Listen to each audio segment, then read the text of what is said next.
AFC অনূর্ধ্ব-20 Asian cup 2025 বাছাই পর্বের দ্বিতীয় ম্যাচে গুয়ামের বিপক্ষে 2-2 গোলে ড্র করেছে বাংলাদেশ। দুবার এগিয়ে গিয়েও শেষ পর্যন্ত জয় আনতে পারেনি কোচ মারুফুল হকের দল।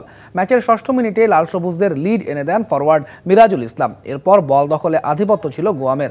ম্যাচের 75 মিনিটে খেলার সমতা ফেরায় গুয়াম, তবে 89 মিনিটে মইনুলের গোলে আবারও লিড পায় বাংলাদেশ। লাল সবুজদের জয়ের স্বপ্ন ভাঙে যোগ করা অতিরিক্ত সময়ে।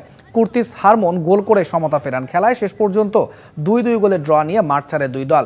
ম্যাচের শেষে কোচ মারুফুল হক বললেন, লিড নিয়ে ম্যাচে নির্ভর হয়ে খেলা পয়েন্ট হারানোর মূল কারণ। আর্লি গোল হওয়ার পর আমি যেটা দেখেছি এবং যেটা বুঝেছি সেটা হলো প্লেয়াররা তারা ইন্ডিভিজুয়াল খেলা বেশি মনোযোগী হয়েছিল এবং তাদের খুব ইজি নিয়েছিল। এটাই আসলে ম্যাচের কাল হয়েছে। আর আমি বলবো যে একটা টিম গেম, এটা ফুটবল টিম গেম, এটা এখনো আমাদের প্লেয়ারদের আন্ডারস্ট্যান্ডিং প্রবলেম আছে। আমরা হয়তো এই জায়গাটা ব্যর্থ হচ্ছি বারবার, যে